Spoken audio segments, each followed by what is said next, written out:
apacienta sus ovejas y ellas le conocen. Aleluya, aleluya, aleluya, aleluya.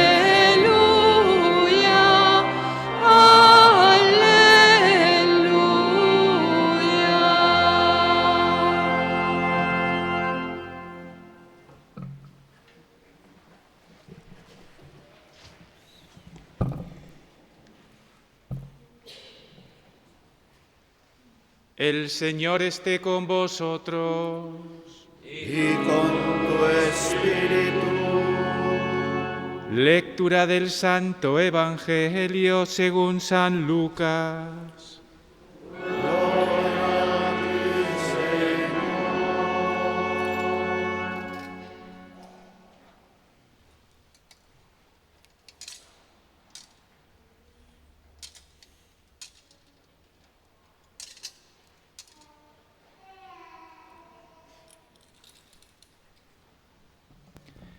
En aquel tiempo, los magistrados hacían muecas a Jesús diciendo: «A otros ha salvado, que se salve a sí mismo, si él es el Mesías de Dios, el elegido». Se burlaban de él también los soldados, que se acercaban y le ofrecían vinagre, diciendo: «Si eres tú el rey de los judíos, sálvate a ti mismo». Había también por encima de él un letrero: «Este es el rey de los judíos». Uno de los malhechores crucificados lo insultaba diciendo: «¿No eres tú el Mesías? Sálvate a ti mismo y a nosotros».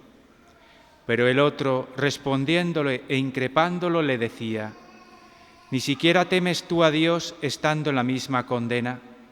Nosotros, en verdad, lo estamos justamente, porque recibimos el justo pago de lo que hicimos. En cambio, éste no ha hecho nada malo».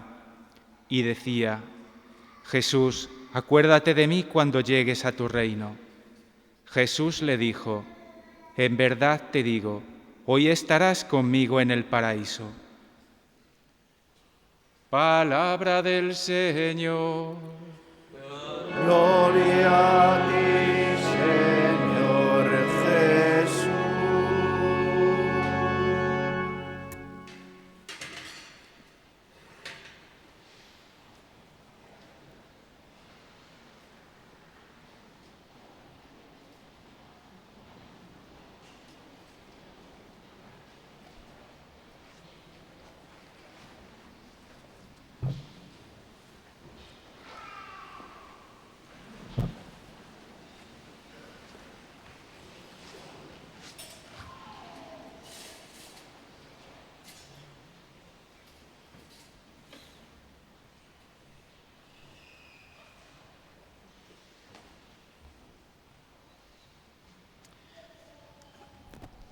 Queridos hermanos y amigos, que acudís habitualmente a esta basílica a cultivar la devoción al corazón de Jesús. Querido don Manuel, obispo emérito de Santander, señor rector de este santuario, presbíteros, diáconos, amigos todos. Hace 100 años, el 11 de diciembre será la fecha, el Papa Pío XI escribe una carta encíclica Quas Primas, en la que establece que a partir del año litúrgico que acababa de comenzar, el año litúrgico 1925-1926, se celebrase en la Iglesia la solemnidad de Cristo Rey, entonces en el último domingo de octubre. Por eso esta es la ocasión en la que por 100 veces, en 100 años litúrgicos, venimos celebrando esta solemnidad de nuestro Señor Jesucristo, Rey del universo, a partir de la reforma del calendario litúrgico que se realiza después del Concilio Vaticano II La fiesta de Cristo Rey se celebra en el último domingo del año litúrgico. El año es como una parábola de todo el tiempo. Y en el domingo último del año litúrgico, Jesucristo aparece como plenitud del tiempo, anunciándonos su reinado y recordándonos su segunda venida. Así, en estos últimos días del año litúrgico, la Iglesia mira a esta plenitud del tiempo. Lo hace a veces con estremecimiento, porque el Rey viene a establecer su justicia, y esto nos estremece si tenemos una conciencia sensible, puesto que deseamos que el Señor, en su segunda venida, que de alguna manera se anticipa en nuestra entrada en la muerte, nos encuentre bien dispuestos y su reino, que es un reino de amor y de vida, de santidad y de gracia, de verdad y de justicia, de paz como plenitud de todos los dones, nos encuentre dispuestos y a punto, aunque haya aspectos de nuestra vida que precisen ser purificados. Viviendo en el tiempo, por una parte decimos: Señor, ya reinas, porque en la cruz has manifestado tu reinado. Resucitado de entre los muertos y haciéndote presente con las marcas de la cruz, se manifiesta que el pecado ha sido vencido y que la muerte ha sido también derrotada. La victoria del Rey se ha realizado ya, pero ha de ser acogida por nosotros en cada uno de nuestros corazones, en todas nuestras relaciones y también en la dimensión institucional en la que se desarrolla nuestra existencia. Por eso el Señor que reina ha de reinar. El Señor que reina le dijo al beato Bernardo Francisco de Hoyos hace casi 300 años: reinaré. Reina y ha de reinar. Y así se sitúa en nosotros la responsabilidad de preparar el camino del Señor para que aparezcan indicadores de su reino, manifestaciones de su reino, expresiones de su reinado. Por eso la Iglesia, celebrando llena de alegría, fundando nuestra esperanza en el reinado de Jesucristo, en su señorío sobre la historia y su dominio sobre el cosmos, inmediatamente dice: Maranata, Señor, ya estás, ya reinas, ven pronto, reina plenamente. Hace 100 años, la Iglesia vivía la convulsión de aprender a ajustarse al llamado tiempo moderno. No es un asunto fácil. Después de las revoluciones del siglo XIX, en realidad las que habían comenzado ya a finales del siglo XVIII, con la caída de lo que los historiadores llaman el antiguo régimen, y en tantos lugares del mundo donde la Iglesia estaba establecida, donde la sociedad era mayoritariamente católica, se vivía una singular alianza entre el trono y el altar. A lo largo del siglo XIX y de tantas décadas del siglo XX, la Iglesia vive un aprendizaje. Cómo ser católicos hoy, en el hoy del tiempo, en las nuevas circunstancias sociales, económicas, políticas que nos toca vivir, que en parte son fruto de la entronización no de Dios, sino del hombre, que el tiempo moderno realiza. Es verdad que bebiendo de fuentes cristianas que hablan de la sagrada dignidad de la vida, de la persona humana, varón y mujer. Pero esta travesía empieza a vivirse como si Dios no existiera. El hombre en el centro y Dios como hacia afuera. Así se mezclan los aspectos valiosos de la capacidad creadora que Dios ha puesto en la condición humana, en la razón, en la libertad, en el amor que está en nuestros corazones, y al mismo tiempo la desgracia del pecado y sus consecuencias, también sociales, también económicas, también políticas. Más aún, el mundo acababa de vivir una llamada Primera Gran Guerra, que fue como una síntesis final de tantas guerras vividas a lo largo del siglo XIX, una Primera Guerra Mundial. A partir de ahí surgen regímenes totalitarios, porque las ideologías que habían ido emergiendo poco a poco a lo largo del siglo XIX tienen la tentación de ser ideologías totalitarias, afectando a todas las dimensiones de la existencia humana, con un riesgo que no solo se vive en los totalitarismos dictatoriales, sino en los totalitarismos difusos.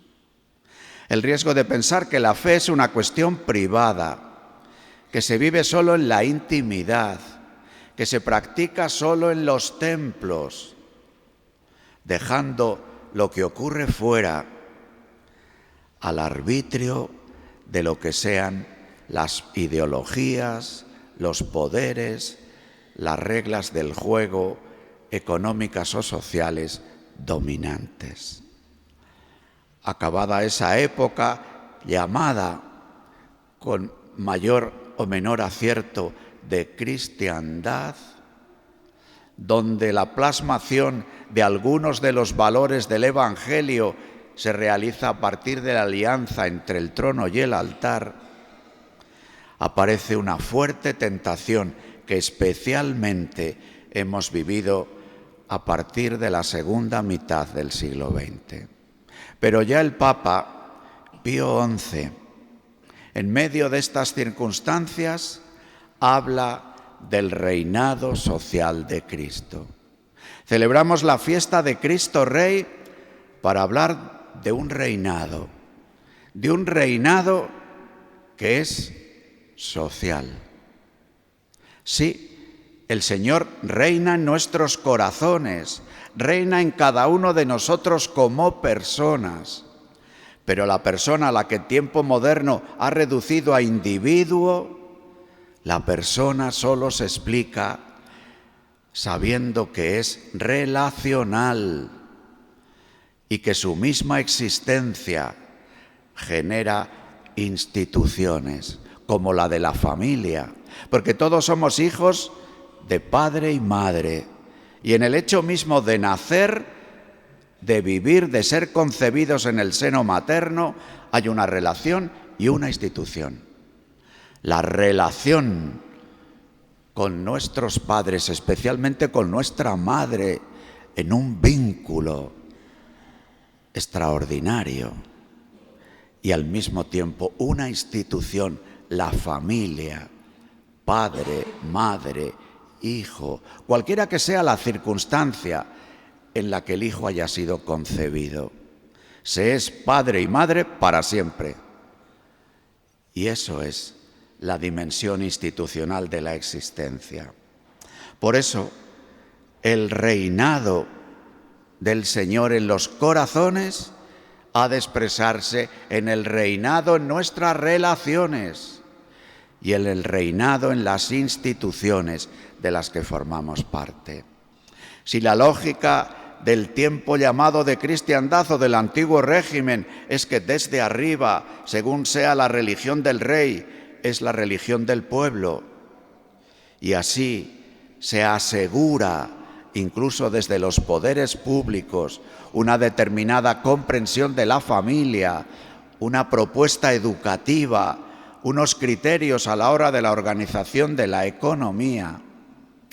El nuevo tiempo, hermanos, un tiempo singularmente querido por el Señor, es que sea el Señor el que reine en nosotros y desde nosotros su reinado se transforme en unas relaciones nuevas y en una transfiguración de las instituciones de las que formamos parte, o en un impulso a instituciones nuevas según las necesidades del tiempo en el que queremos vivir.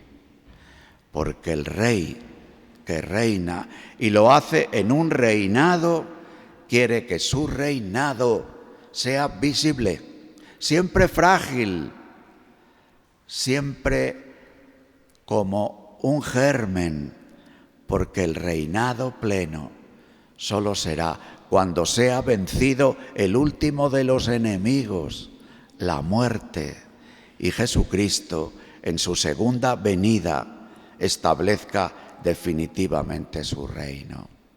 Él es el Rey. Le tenemos en el icono que hay en esta casa, en esa carroza propia de un rey, en el que está coronado incluso como los reyes de este mundo.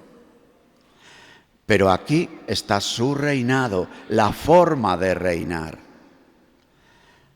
El reinado expresa la manera como Jesucristo reina. Su trono es una cruz, su corona es corona de espinas, y su reinado es un corazón abierto que derrama sobre nosotros la misericordia, que derrama sobre nosotros agua de bautismo, que nos incorpora a su mismo cuerpo, que derrama sobre nosotros sangre de Eucaristía, que nos alimenta y nos dice: haced esto, cuerpo entregado, sangre derramada, id y llevad por los caminos del mundo la paz, que es la plenitud de su reino. Esta es la manera de reinar, y nosotros, incorporados a su mismo cuerpo por el bautismo, sellados por la confirmación con la unción de su mismo Espíritu, partícipes de la Eucaristía, estamos llamados a que el reinado social de Cristo crezca desde estas mismas características, desde el reinado de la humildad, de la lucha por la verdad en medio de las mentiras, del empujar nuestro hombro en favor de la justicia, con la santidad de vida, con el amor que el Señor ha derramado en nuestros corazones, con el Espíritu Santo que se nos ha dado. Sí, amigos, quizás el desplazamiento de la fiesta desde el último domingo de octubre a este último día del año litúrgico pueda producirnos un despiste. Pensar que hablar del reinado de Jesucristo es algo solo del cielo, es algo solo de la plenitud del tiempo en su segunda venida, y no caer en la cuenta de que el Señor, sentado a la derecha del Padre, ya ha desbordado el tiempo. El tiempo pleno y eterno es ya el de Jesús. Y ese tiempo nuevo y eterno, que ya no es siquiera es tiempo, por eso se introduce en el tiempo, entra en la historia. Y lo hace, hermanos, a través de la realidad sacramental, de nosotros, la Iglesia, que somos sacramento de su presencia, que somos signo e instrumento de su reinado. A través de los sacramentos, donde recibimos la gracia, que es el instrumento sin el cual es imposible inaugurar un reinado nuevo, unas relaciones nuevas, una presencia nueva en el mundo de la cultura, de las relaciones sociales, de la economía, de la política. Esto, hermanos, nos recuerda cuál es nuestra vocación, la de ser heraldos que anuncian la llegada del Rey, que reina y reinará, la de vivir la caridad que se derrama sobre nosotros en el bautismo, en la confirmación, en la Eucaristía, y vivir la caridad que ya es germen del reino, según la vocación en la que hemos sido llamados. Y de una manera singular, el reinado social de Cristo pide promover, avivar la vocación laical, la caridad social y política, porque es a través de vuestra acción en el mundo, de vuestra acción en vuestras familias, en vuestras relaciones, en vuestros lugares de encuentro, de ciudadanía, de trabajo, de relaciones de todo tipo, como el reino de Dios, el amor de Dios puede llegar y transformar el mundo en el que vivimos. Demos gracias a Dios por este año litúrgico número 100, en el que celebramos la solemnidad de nuestro Señor Jesucristo, Rey del universo. Y que este jubileo, este año de la esperanza, que está ya en sus últimas semanas, reavive en nosotros la esperanza que nos haga perder el miedo para dar un testimonio valiente del Evangelio y edificar no desde el poder, no desde las ideologías, sino desde nuestro corazón, que se hace relación y presencia, el reinado de nuestro Dios, el reinado del amor y la vida, de la santidad y la gracia, de la verdad, la justicia y la paz.